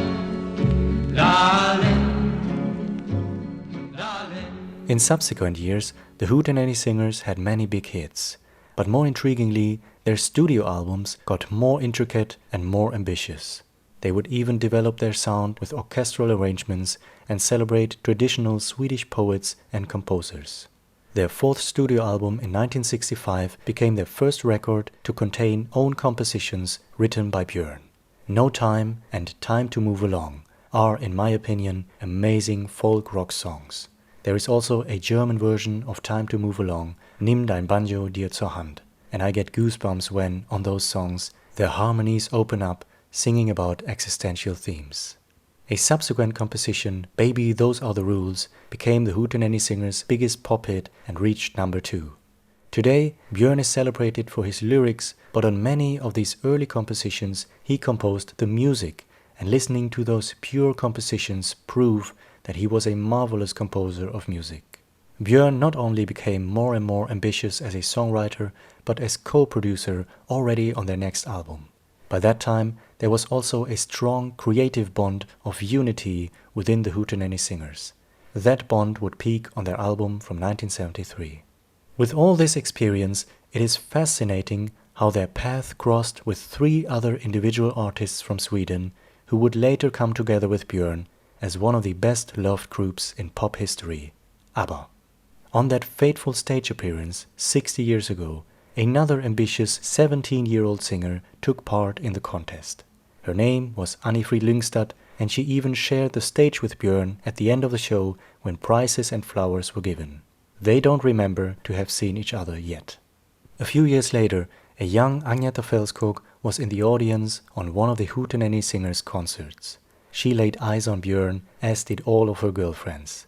This is the single that Agneta asked Björn to send her as a signed copy, which he happily did. Sometime later, Björn listened to the radio and suddenly heard a beautiful female voice. He fell in love with it without knowing that it was that girl from the concert, one of his fans, Agneta Fältskog. Even more crucial for the artistic evolution and success of ABBA were other factors in the story of the Hootenanny Singers. They were only really successful in the Nordic countries, but Stig Andersson always tried to break through and had great ambitions to make it international with the Hootenanny Singers. All those many lessons learned, the experience, especially within the European market, paid off a decade later with ABBA. It's also important to remember that the foundation of Polar music was the success of the Hootenanny Singers, and many of their albums during the late 60s were engineered by none other than Michael Bitretov, that ingenious record producer who would later nail the sound of ABBA.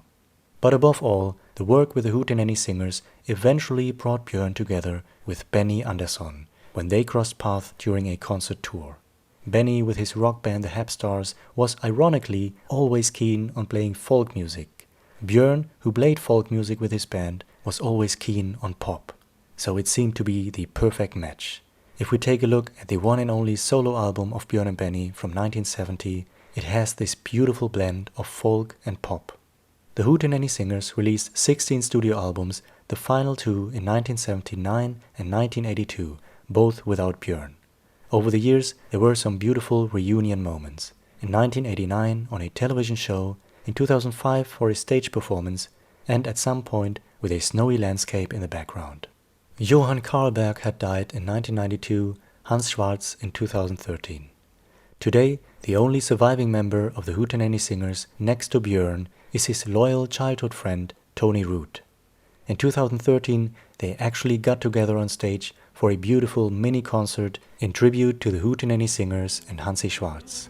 This was also the first time since ABBA's final concert in 1980 that Björn did a full-on live concert on stage, and it was amazing to see him back, singing folk songs and playing the guitar.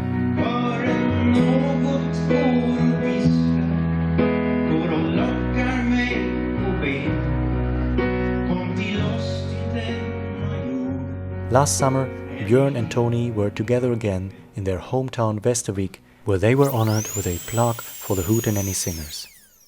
Tony Root will celebrate his 80th birthday this year in November.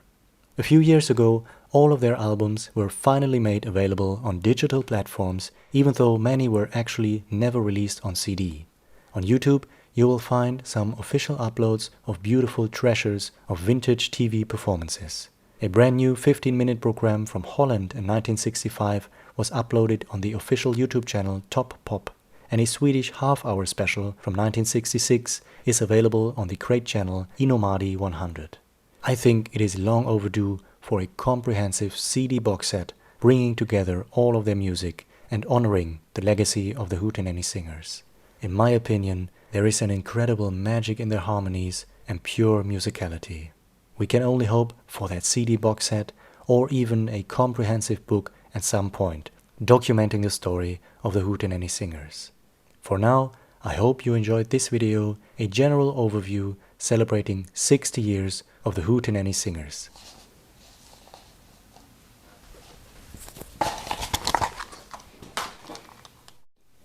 Did you know that we also took a trip to Berlin to explore Agneta's time in Germany in the 1960s? Here are some of my highlights from that video.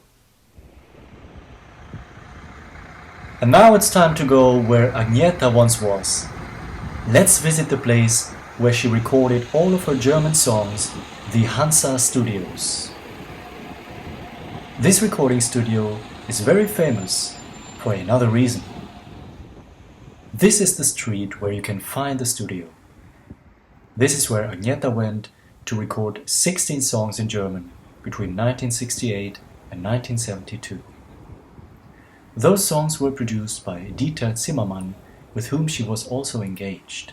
She was living in Berlin for some time and apparently also had quite a few apartments. Unfortunately, we don't have many information on this period, and I have no idea where these apartments were, where she and Dieter Zimmermann lived together. If someone knows anything about this, please let us know in the comments below. What we certainly know is that this is the building in which Agneta recorded those German songs, the Hansa Studios. A look inside the entrance area. This is where she came and went.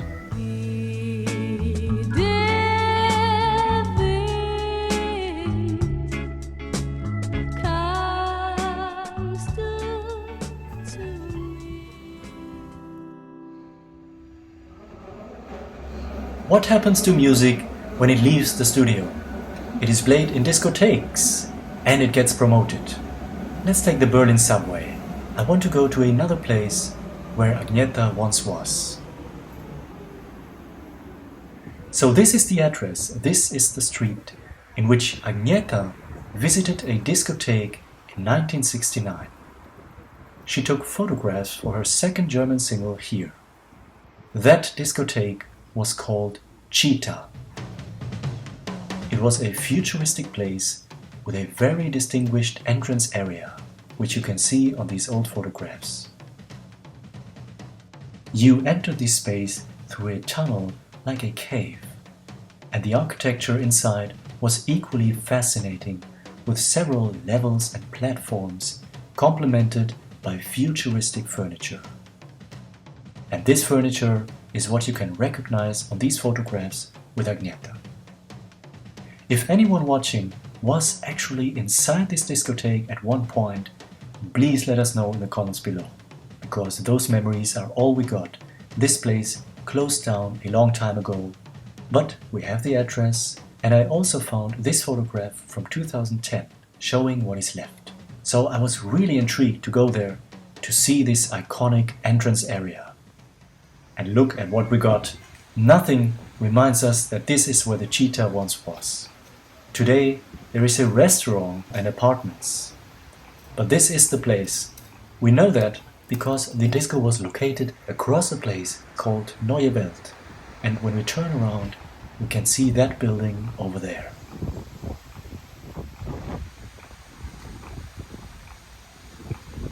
When we turn back, we are at number 13.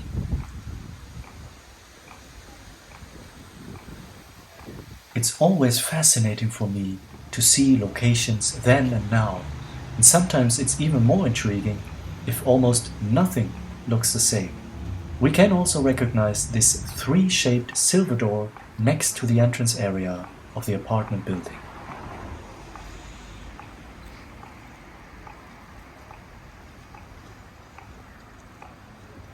I know this is not the most obvious ABBA-related location that you could visit. It's quite strange, to be honest, but Agneta was here when she was in Berlin, and it gets us a little closer to that period in her life from which we don't have too many information. 1 month later, in March 1969, she performed her next German single here in Berlin, on one of the biggest shows on German TV from that year. Apparently, this performance is still slumbering in the archives, and it's a shame that we have never seen it so far. She did a few more TV appearances with her German songs. None of them are available for us to see. And there were even plans for Agneta to do a concert tour through Germany.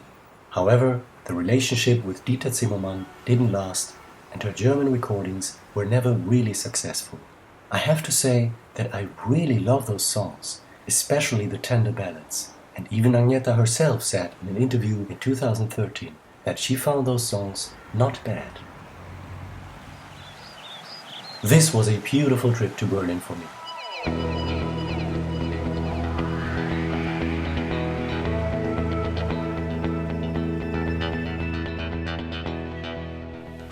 These days we are exploring the location of ABBA's recording studios on the channel. One of my favorite trips was to visit and explore ABBA's time at Glen Studio in 1974. Here we are in Stocksund, an upper-class suburb in Stockholm. This area here was an important location for Sweden's film industry in the early 20th century, and it was also an important part in ABBA's legacy.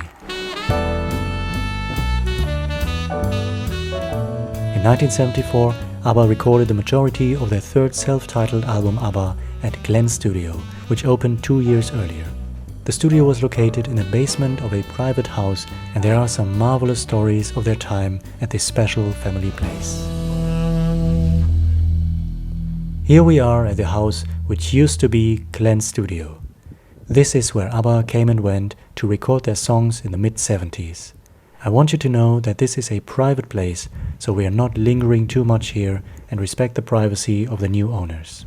The house and studio used to belong to Bruno Glenmark and his wife Ann-Louise Hansson. In 1974, Michael Bitretov left Metronome Studio and became sound engineer of Glen Studio for the next 2 years. The advantage for ABBA was that this studio could be booked for longer periods, and they would come pretty much as they pleased.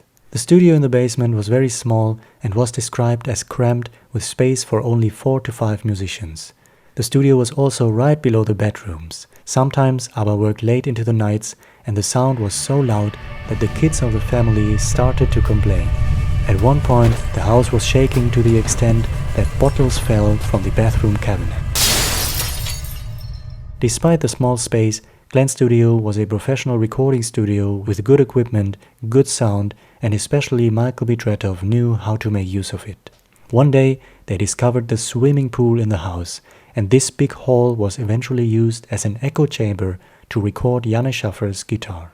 Bruno Glenmark's mother-in-law hadn't been warned about this procedure and apparently almost had a heart attack from the explosion of sound. You can hear this on ABBA's So Long, and you can also notice these dazzling sounds on songs like Bang a Boomerang, Hey Hey Helen, and the outtake Ricky Rock'n'Roller. But despite almost having a heart attack from ABBA's explosive sound, Bruno's mother-in-law continued to spoil ABBA with delicious, freshly baked cinnamon rolls filled with butter and sugar.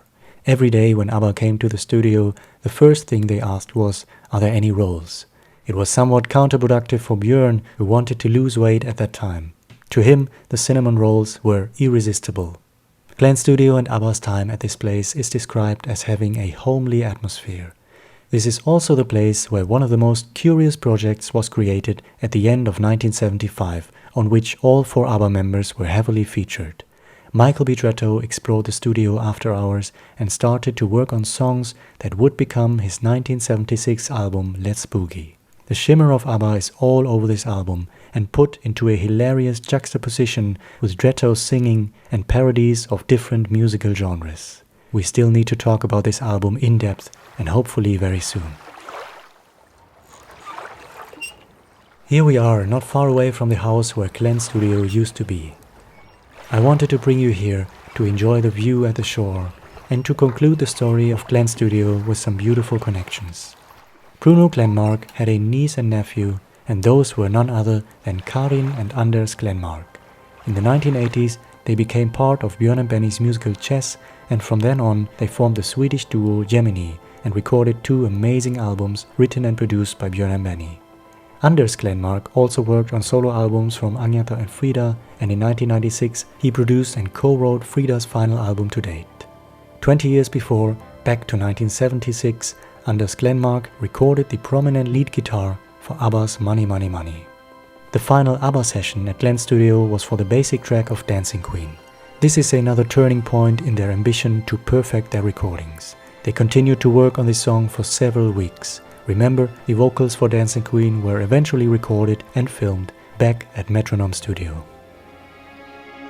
ABBA's 4th album, Arrival, became one of their most successful studio albums and brought them back to Metronome Studio. But already in 1974, around their time at Glen's studio, Björn, Benny and Michael Bidretov had early fantasies about building their own recording studio. That would still take a few more years until this landmark history would happen. Last year it has been 40 years since ABBA's final television performance in front of a live audience. Here is our tribute video to one of ABBA's most beloved performances. Hey! So, on Friday I was reminded that it had been 40 years to the date that ABBA had their final TV performance. And just to be clear, there would be 2 more performances a few weeks afterwards, but this was their final performance in front of a live audience. And if that's not enough historic magnitude, this performance is often regarded as one of their most beloved ones, an absolute highlight. For me, it's a masterful climax to their long road on television. Let's explore this, let's take a look into the many things that are so special about this performance.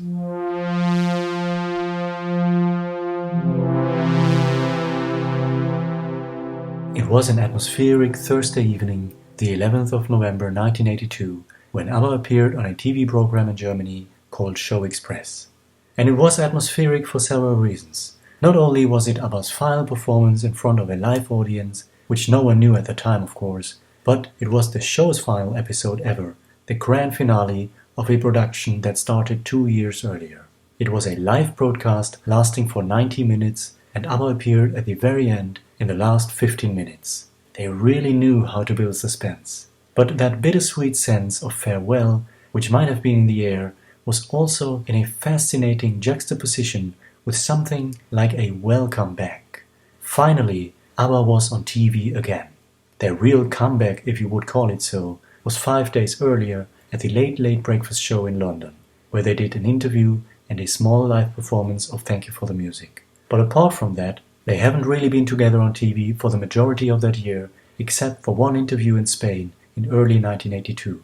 Already the year before, they didn't do too much either, apart from a few interviews and greetings. The biggest highlight in 1981, and really the only one, was their own TV special Dick Cavett Meets ABBA, which also happened to be their final live concert ever.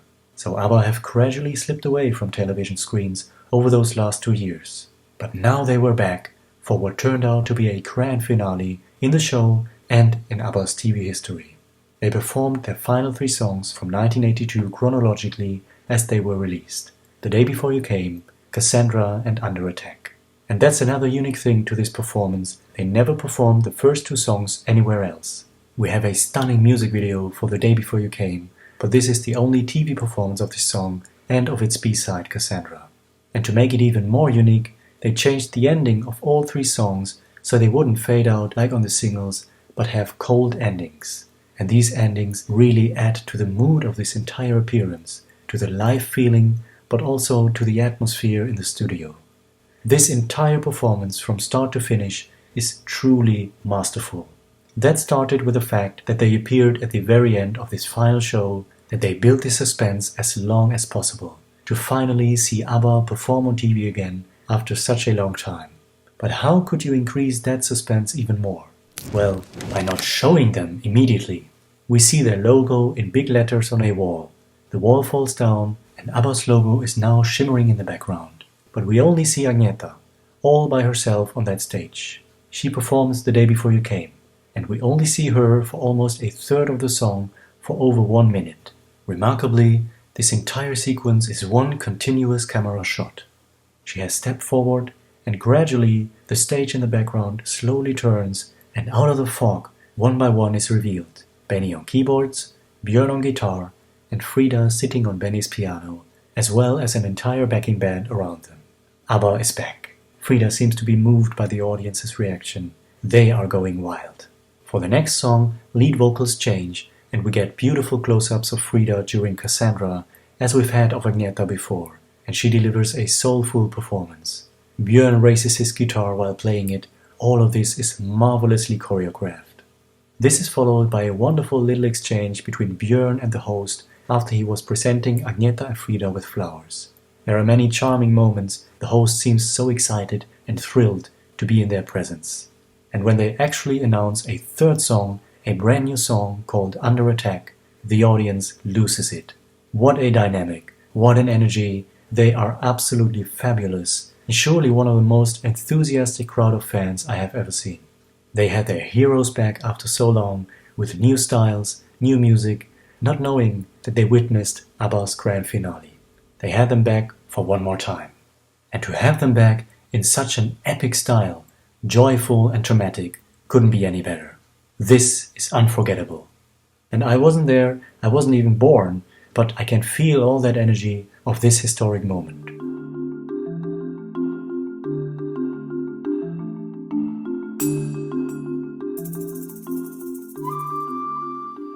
This channel is all about ABBA, but every now and then I slip in some other personal favorites. One of my highlights was to visit the filming locations for Mr. Bean. That video from London has actually become quite successful. Here are some of my favorite moments.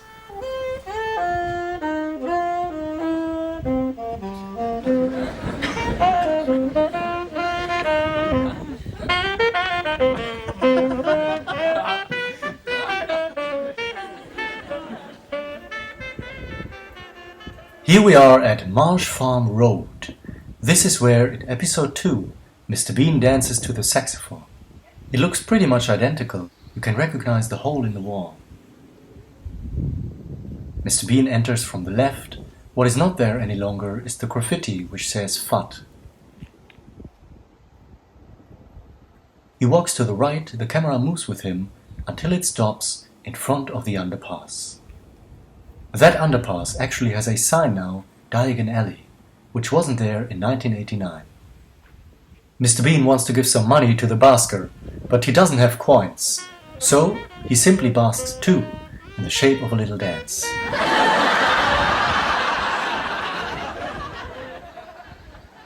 What's always so fascinating for me with these locations is not only to see how it looks then and now, but to get an expanded look at the surroundings. So let's turn around to see this underpass in context. This is where they filmed Mr. Bean. It's so calm here, really quite remote. So to imagine there would be a saxophone busker here, of all places, is quite hilarious.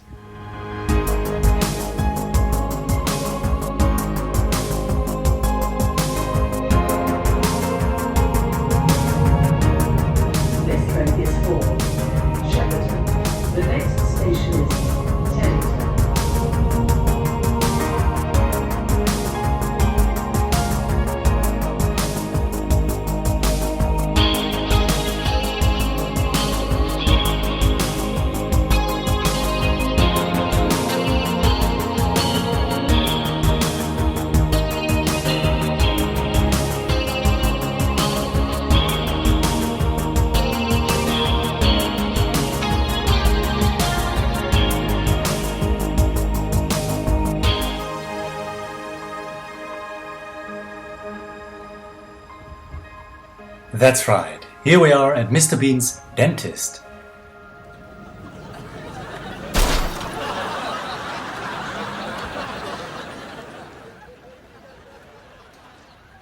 This is the exterior, the house that was used for the scene.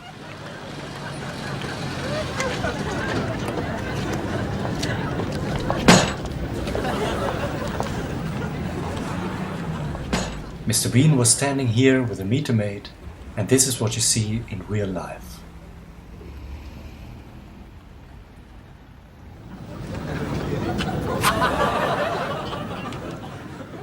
This is the best look at the house in the series, and the facade is still pretty much identical nowadays. The gate and sign number 20 are also still the same. Of course, that sign is not here today. It might have been a prop in the series already.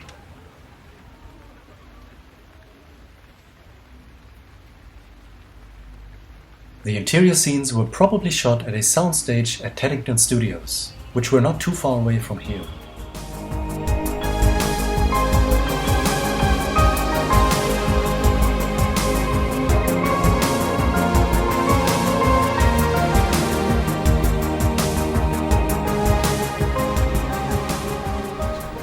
Oh, Teddy.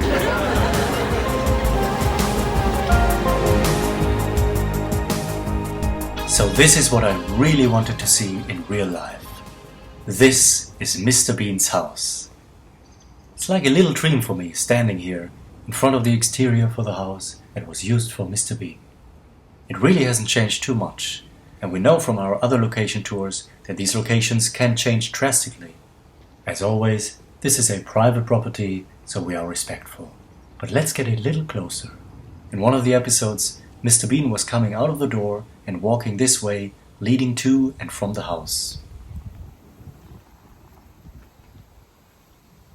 In another episode, he was running down the pavement to get to his appointment at the dentist.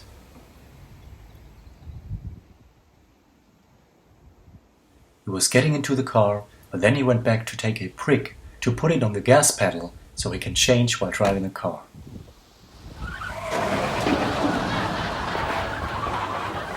This is one of the few major changes I can recognize here. The brick wall in front of the property got a little bigger.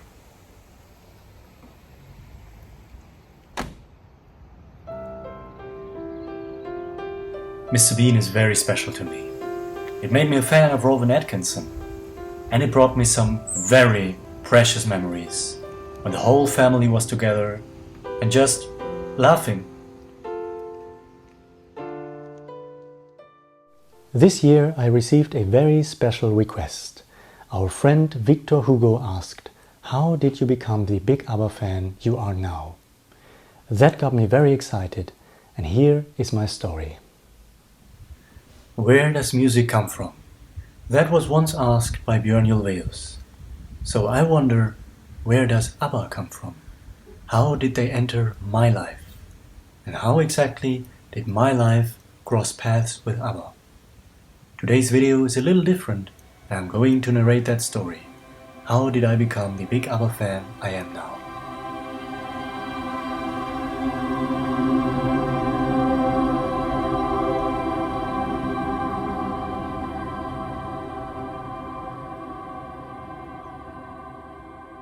The year was 2004. I was 11 years old, and I was watching the music channel on television, as I always did. Suddenly, a new video came on. An elevator opened, and it said Stockholm 1974. The video was from a band called ABBA, and they called it Our Last Video Ever. It was the story of a man who auditioned with his band.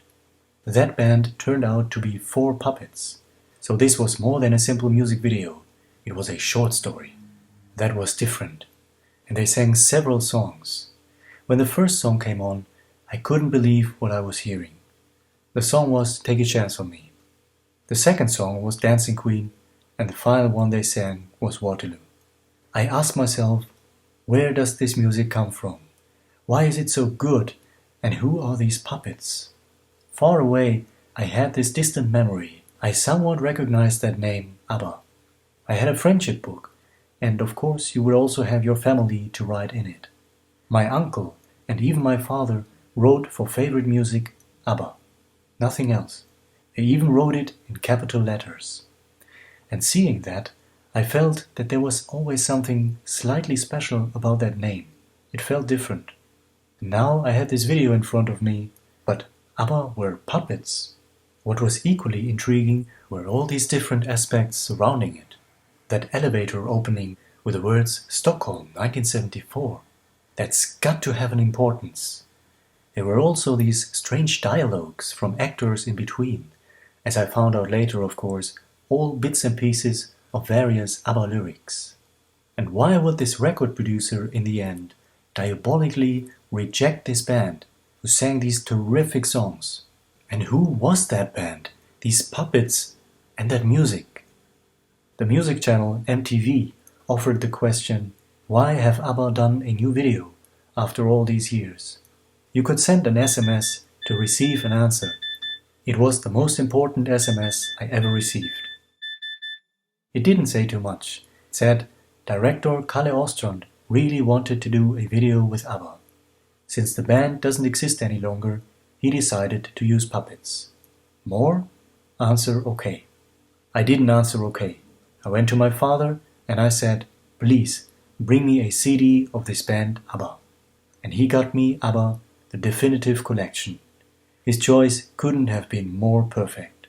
35 songs from this band, all at once, across 2 CDs, and all in chronological order. This way I could get to know all of the songs that I realized were beloved and familiar all over the world. This also happens to be the very first time I ever saw ABBA, and my only picture for quite a while. Look at this gorgeous photograph, the pure beauty of these 4 people. I was so enchanted. For quite some time I was more hooked with CD1, the early songs until 1979. On CD2 there were these melancholic, heavier songs. That took more time, but when I got it, I was completely captivated. There were also these 2 remixes as bonus tracks, and I just thought, they don't sound very different. At that time, I had a completely different understanding of what a remix was. And apparently, I had a completely different understanding, or lack thereof, of music and artists.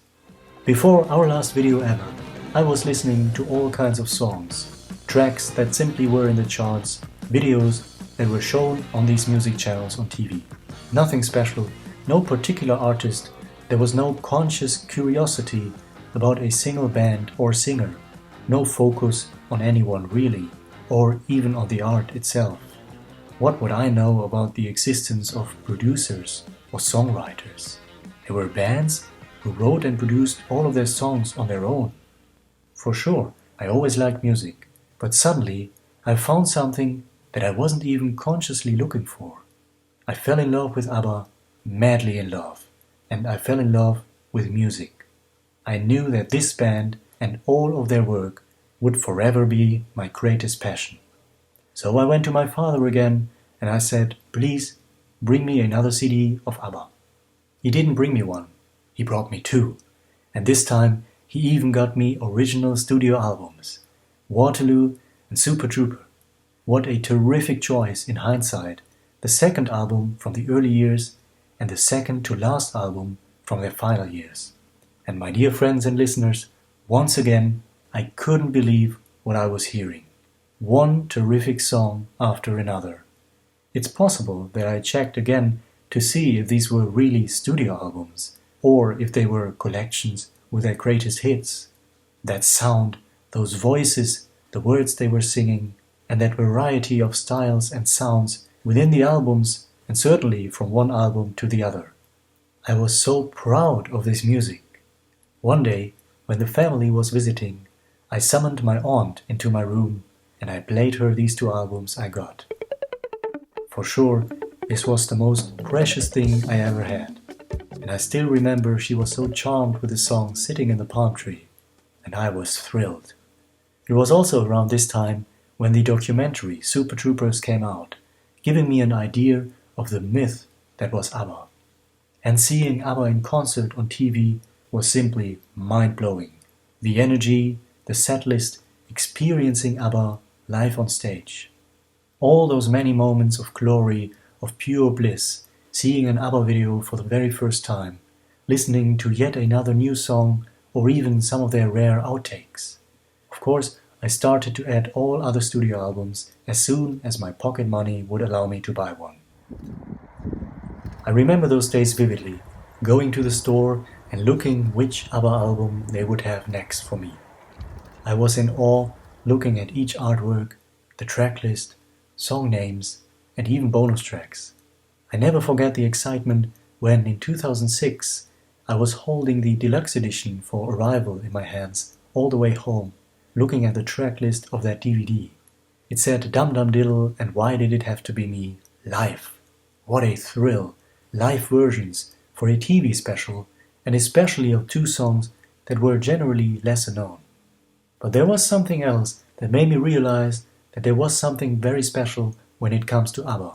Something that really shaped my dedication more and more.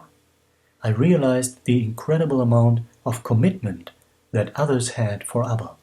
A website listing all of their songs, recordings, versions, and much more, ABBA Omnibus. A website devoted to their entire story, collecting all of their photo sessions and video shoots, and diving deeply into their solo careers as well, Ruffin. And an incredible, mind-blowing website listing every TV appearance by ABBA and its members, from the early 60s until this very day, ABBA on TV. That was exactly what I was looking for, and what I sometimes try to find for other artists, before or since. I never found anything that comes even close to this incredible devotion.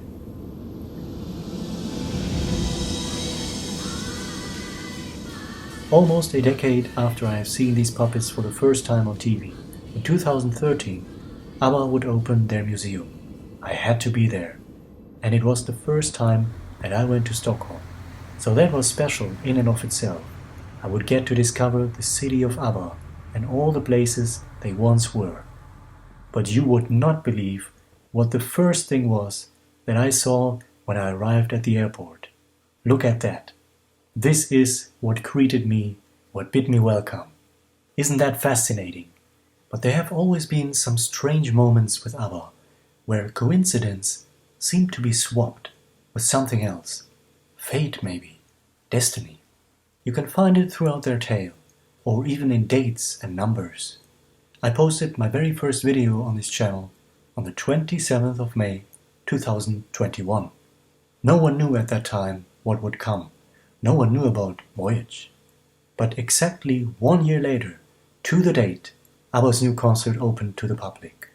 Strange, these incidents, almost as if there's something slightly higher involved. So to see my puppets on that very first arrival in Stockholm was such a curious moment. These puppets have such an important meaning to me. This was the first time I saw ABBA, albeit in some strange shape and form. I fell in love with them, and seeing them nowadays has an incredible nostalgic factor and always a feeling of great importance. And it was the first time I heard their music. It was in fact at the opening for ABBA the Museum, when Björn asked that question, where does music come from? He was actually quoting Ingmar Bergman. And to think that it all started with these puppets for me, the most lifeless things, but music, that's what gave them life, that's what made me aware, what made my heart and soul connect and really come alive.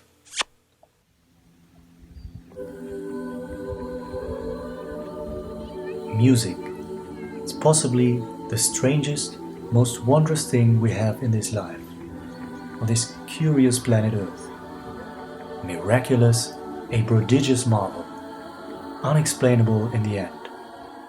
Music is such a divine thing, it's got to exist someplace else, beyond life on Earth. I'd like to believe that. One of the greatest virtues that I learned from ABBA was hope. Ironically, there wasn't too much of it really. The only slight hope that I ever had, a deepest inner wish, maybe, was to see them one more time, side by side, for a final photograph or something. But even that seemed so far away, and without any doubt there was an incredible certainty that I would never hear anything new from ABBA, to have them back in music. For me personally, that couldn't have been more definite. After all, when they entered my life, they already let me know that this was it. This is their last video ever. They fooled me all right. Never give up hope. It was even there when that elevator opened, when all of a sudden I got sucked into a wondrous world of sights and sounds, something that finally gave true meaning to it all. That wondrous magic of 4 incredible individuals who did the very, very best with the talent that they had. That's how it started for me, with the music that has blessed my life, the music of ABBA.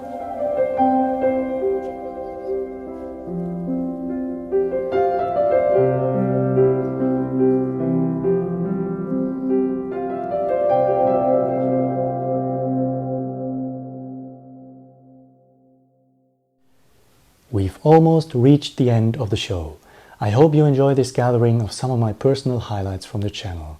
To conclude the evening, let's look back at 2023 and all the activities and new music from the members of ABBA. This year was 2 years after ABBA's legendary comeback album Voyage and 1 year after the Voyage show opened to the world. Let's see what the members of ABBA have been up to in 2023, their ongoing celebrations, happenings and all the music they released this year.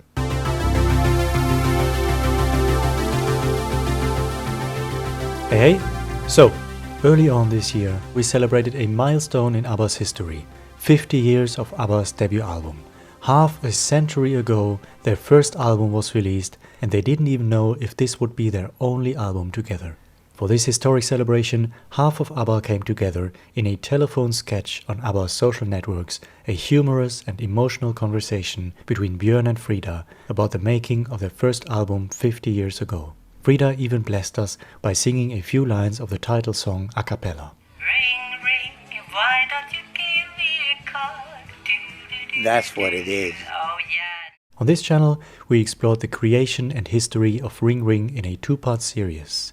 ABBA's label Universal released the obligatory vinyl reissues of the album and singles from the time, but even more exciting for me personally was the release of ABBA's first music video Ring Ring in glorious 4K high definition. ABBA's milestone celebrations continued from their first work together over to their most recent project. The Voyage show turned 1 year old, but even before that, they already celebrated their 1 millionth visitor. In May this year, we got the closest to another ABBA reunion since the opening of Voyage in 2022. For the first anniversary of the show, 3 members of ABBA came together in London to see their own concert again with all those lucky fans. Björn, Benny and Frida were photographed together in beautiful pictures. Frida mingled emotionally with fans and she made us even more emotional with her interactions with Benny. Over on this channel, we continued our quest in celebrating and exploring Voyage, the creation of ABBA's 9th album. We put together a chronology of the recording sessions of the album with all the information that we have right now. On top of that, we even received new details about ABBA's first reunion photo together as part of the Voyage project, the mysterious photograph of ABBA in helmets around Benny's piano. This channel also saw some exciting explorations through ABBA's classic legacy. We brought together just about everything that's out there about ABBA's very first concert on their holiday in Cyprus in 1970.